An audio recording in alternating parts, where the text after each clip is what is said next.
Good afternoon. You're listening to Denise and Demi's Health and Wellbeing Show on Ribble FM. Today, Denise isn't with us, but I've come to Burnley Tesco and I'm with Mukhtar. Good afternoon, everyone. Hello. Yeah, welcome to Tesco. We're off site, so it's a new thing for us today. So Mukhtar, do you want to introduce yourself? What part of Tesco do you form? Of course, yes. So my name is Mukhtar and I'm the Community Champion for Tesco. I've actually recently been transferred to Burnley. My main store's been Haslingden store for the last 8 years or so. And because they didn't have a Community Champion here at Burnley, they've asked me to help out. So I'm on a 3-month secondment here, taking care of the community side of things. Wow, a lot of change.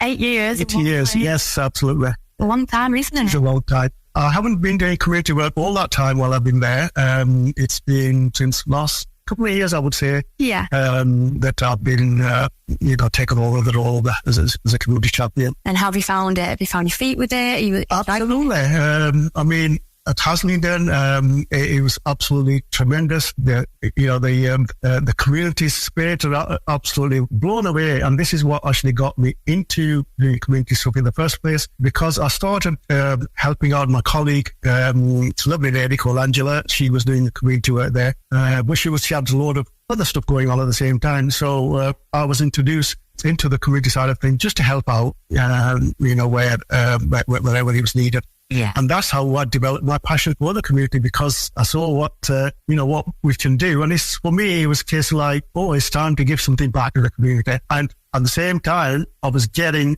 what I needed back from the community. It is good for my mental health, and it was just keeping me grounded and in a positive sort of mind the whole of the time. And that's what I love about this job. Yeah. It's definitely a big job, isn't it? It's a big task. Absolutely massive job. There's so much going on. Yeah. People don't realise, what Tesco are actually doing, the service that we're providing for the community. Yeah. And obviously this is part of my job, is to get Tesco's community programs out there, informing people. And this is why I'm thankful to yourself for allowing me the opportunity to be able to do that. Hopefully our listeners will have learned something today and think, oh, wow, didn't know Tesco's did that. And then they can get in touch with me and we can support them in whatever, the forward shape that might be. Mukhtar, you are delivering some amazing work with so many amazing charities. And we were speaking about the figure of the charities across the country. So what number of charities do you support as Tesco? So just to give you an idea, there's almost 4,000 charities that are being supported by Tesco throughout the country. We here, I don't have the exact number, but because like I said, I've just recently been transferred here. Yeah. But there's charities in the current climate we are at the moment. Charities are cropping up everywhere. Yeah. Because there's a demand for them to do what needs to be done. So they're on the increase all the time, and we try and help and support as many charities as we possibly can, because it's all one big circle. We help the charities in turn help their other charities. Larger charities are helping smaller charities are helping the general public in their circle. And so, it's a massive, just one big roundabout. And I can see, obviously, we're in your office at Burnley Tesco right now, and I am surrounded by hampers made up for a range of charities, all different causes. And that, is that a weekly thing that you do?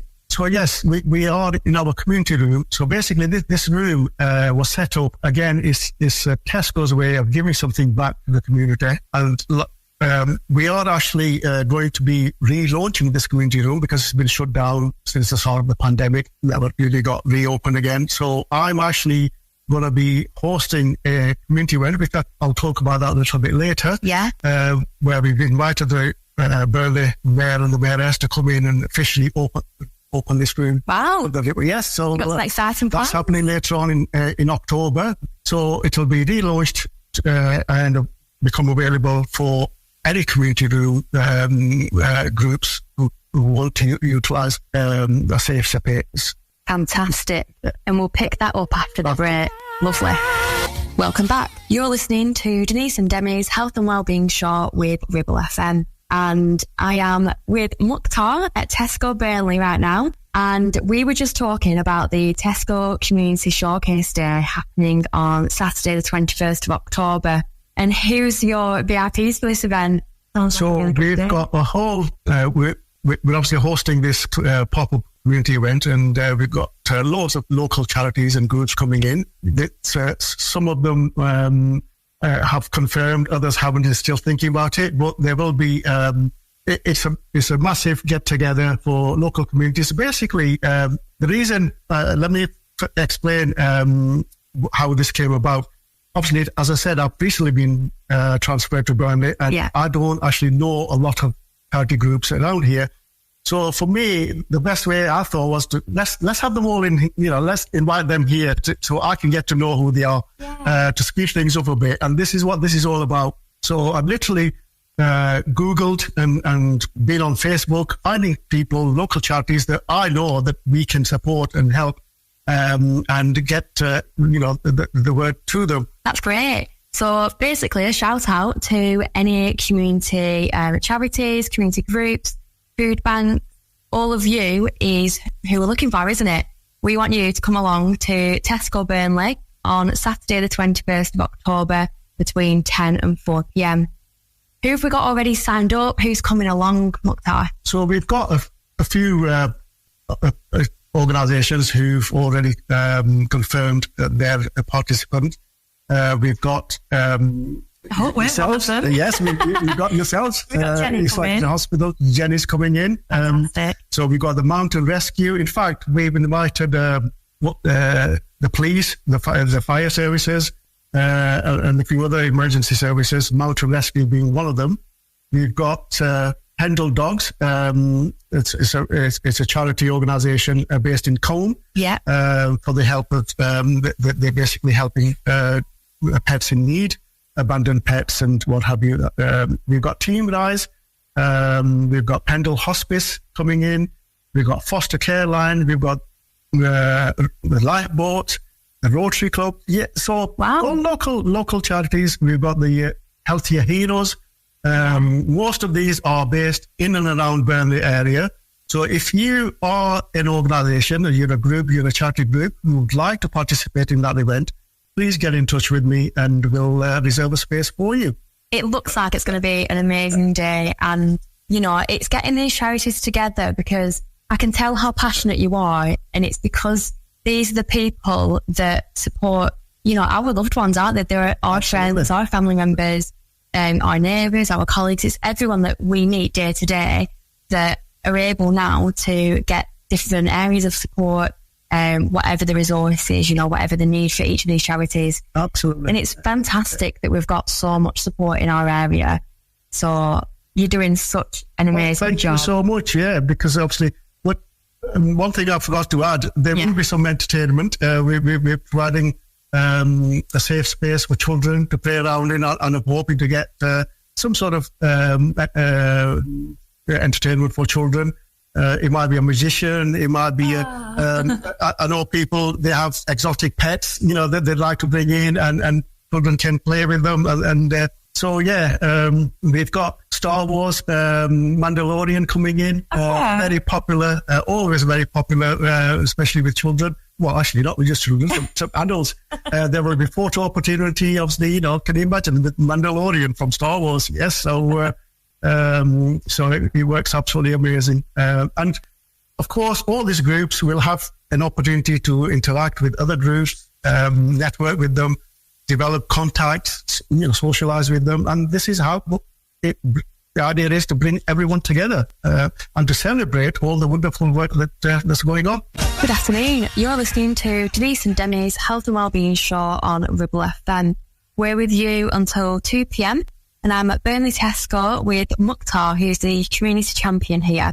And Mukhtar, we were speaking earlier about believing that good food should never go to waste, and Tesco's so passionate about that.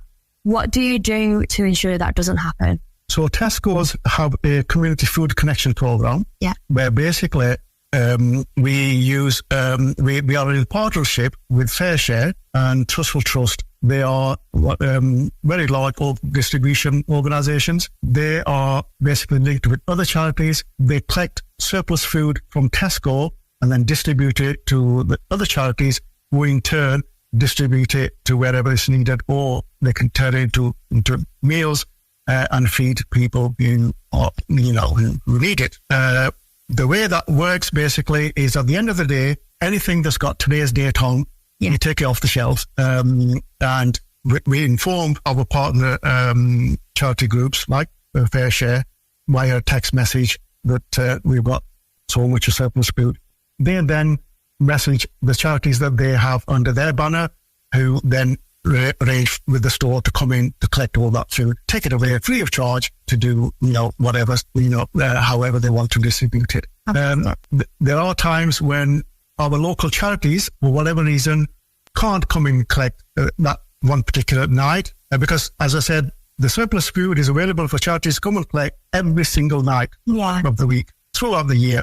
Charities, preference is always given to charities, charity groups to, when they can't, for whatever reason, make it to the store, they let us know, and then we have a backup plan where Olio, if I just explain what that is all about in case our viewers don't know how that works. So basically, it's a mobile app that anybody can register with, and then they have all the search out where food is available. They go and collect it and distribute it to wherever they know that it's needed. So if the charity can't come in for one night, we'll ring Olio. They'll come in and take. And we were speaking about some figures that you've sort of prepared. So what is the number of meals distributed and donated? So since this program started back in 2016, we have actually donated over 145 million meals. That's throughout the country, of course. So that gives you an idea the phenomenal scale that this operation works. We basically delivering 2 million meals per month to local charities. It's absolutely, phenomenal. It is. It's invaluable support, isn't it, to so many small communities. And you were speaking about, church groups having that one cup breakfast using the ingredients that you did. That's right. Yes, absolutely. I've actually seen it firsthand because I've been out and about in the community, and I've been to church community centres and breakfast clubs and what have you, and seen the food that obviously we're donating turn into some delicious. I've actually sat down and ate the meals there, but with other obviously community people, and it's absolutely amazing. Really delicious, nutritious meals that they're actually turning into almost food that back in the day, a few years back, would have gone to. Yeah, and it's amazing work that you're all doing, Tesco's initiatives. You seem to be building more and more into really integrating, if you will, into the communities. And I know you've got the food donations programme alongside this, tackling the same inequalities. Can you tell us a bit more about that? Of course, yes. So we have it's a permanent sort of program in place in all Tesco stores where we encourage our customers to donate food. While they're here doing their regular shop, we're asking them to buy a couple of extra items, long life items like cans of beans, for example, tinned meat pies, tinned soup, tomato soup, things like that. Long life pasta is a popular one. Noodles, cereals, things like that. To basically, as part of their shop, buy these extra items. We have a collection point where they just drop it there. Yeah. And on a regular basis, we have Fair Share, as I mentioned before. They'll come in, take it away. Maybe I think there's a weekly collection by them. They'll take it away and then take it to their distribution warehouses in Manchester, and then they'll redistribute it to all the charities that are on their program, which then obviously goes to people who need it the most. Yeah, it's a real community effort. You're helping so many people. And I can't wait to hear about the grant side of the financial support as well. We'll go on to that next. Good afternoon. You're listening to Denise and Demi's Health and Wellbeing Show on Ribble FM. I'm at Burnley Tesco with Mukhtar, who's our community champion over here. Good afternoon. And we've been speaking about the support that Tesco offers throughout the UK, from the food side of things onto how they support individual charities with donating raffle gifts. And looking at the grants, everyone knows it's the famous blue token at Tesco, isn't it? Absolutely, yes. How does that work? So yes, if I can just briefly explain how that system comes about. So the Blue Token scheme has been in place since 2016. So since then, we've actually helped 50,000 community groups with more than this year, we've actually hit the milestone of £100 million. So since 2016, £100 million has been donated to the community group. And what happens basically every 3 months, each store, all the large stores are running this scheme. We pick 3 local groups and charities and we put them on the voting round for our customers to vote for whoever they want to support. So every time customers come, they do their shot, they're entitled to get a blue token and on their way out, place the vote. They place the votes. At the end of the 3 months, we count all the tokens. Well, we don't physically count them, but we put them on the scales because imagine there's thousands and thousands of tokens. In fact, just to give you an idea, so far, since the scheme started, I've got some facts here for you. 630 million of these blue tokens have been dropped by customers. 630 million tokens. I think half of that is probably my toddler. Honestly, my little boy's 3 and he gets a handful and, you know, it's like, okay, come on, trolley over. And, you know, it's something for everyone to get involved with, isn't it? Absolutely, yes. The children love that. And when I was sat on the till, and yes, rather than just handing them on, the children want to grab, you know, a handful of them. So that's when children. So absolutely. So basically, once a group is on the voting scheme, and at the end of it, at the end of the 3-month period, obviously we count the tokens, and the winners will get £1,500. Second place they get £1,000, and third place £500. So if you're on the round, you're guaranteed a minimum of £5. And of course, depending on how customers vote for you, you know, potentially you can be awarded £1,500. Yeah. So on top of that, if once charity groups are on the scheme, they're entitled to come in twice during that period in the store to do an awareness, a day of awareness of their cause, and also they can do a bucket collection, so they can top up their grounds in that way. And I've seen groups coming in on an average sort of day, they'll raise up to about £500. So yeah, and this is an opportunity. Obviously, we provide for charities, you know, to support them as you know, as best as these are big boosts of money, aren't they? Big boosts of funding to help with whatever the cause needs. Yes, indeed. Like I said, £100 million. You know, no small amount, is it? You know, so and 50,000 community projects have been benefited from that. So who's at the minute? Do you know? We have the 3 groups have been voted on. This particular round ends end of this month, and we have 2 schools on the round. We've got Bowden Primary School, and we've got Broadfield Specialist School, and a charity group known as Participation Works Northwest. Fantastic! It's like a leaderboard, isn't it? Watching the blue tokens stack up in the bottom. Kids grabbing handfuls at a time. Yeah. That's all good fun. So how do you actually apply to be part of the Blue Token scheme? So basically, it's all online. If our viewers are listening in and they're thinking, oh, you know, we could be applying for that, they can either come into the store and ask to see me, and I can sit down with them and explain the application process. Or they can go directly online to the website. It's called Groundworks. But if they Google in Tesco's Community Grants, the link will come up for them, and then they can just follow the process. There is a criteria, of course, and on the when you first go into the website, it will list the criteria there, so you can see straight away whether you would actually would be entitled or not. Fantastic. So if you are a local school or charity group, have a look at the criteria and get your application in. Yep. Today we've come on tour. We've come to Burnley Tesco with community champion Mukhtar, and it's been absolutely fascinating learning about the work that you're doing in your role. You know, you're driving it forward in the name of Tesco, supporting our community so closely and making such a huge difference. So thank you on behalf of Felix in me. Absolutely welcome. And whilst I'm here, I can't let you go because I've noticed something on the end of this table that says Pride of Rosendale Awards, and you're a finalist. Yes, absolutely. It's a major achievement on a personal level because I haven't as I said, I haven't been doing community service for that long. And these kind of awards you would normally expect with people who've devoted their entire life to this sort of thing and, get obviously the recognitions for it. And I've only been doing it for 3 years. And here I am, holding the award. And obviously I'm mighty proud of for it.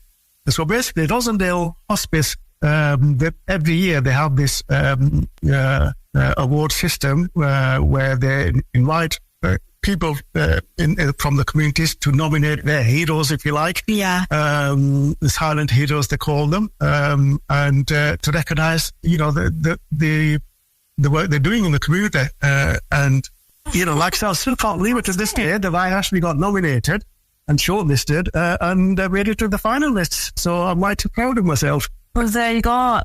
Huge congratulations from us. Thank you. It's amazing. It's just been staring at me the whole time on the end of this table. But yeah, thank you so much. It's been so fascinating, like I said, to hear everything. And if any of our listeners missed any bit of information, please get in touch with us and we'll get that over to you. Absolutely. So I'm here to help 24/7. Thanks, Mukhtar. You're welcome.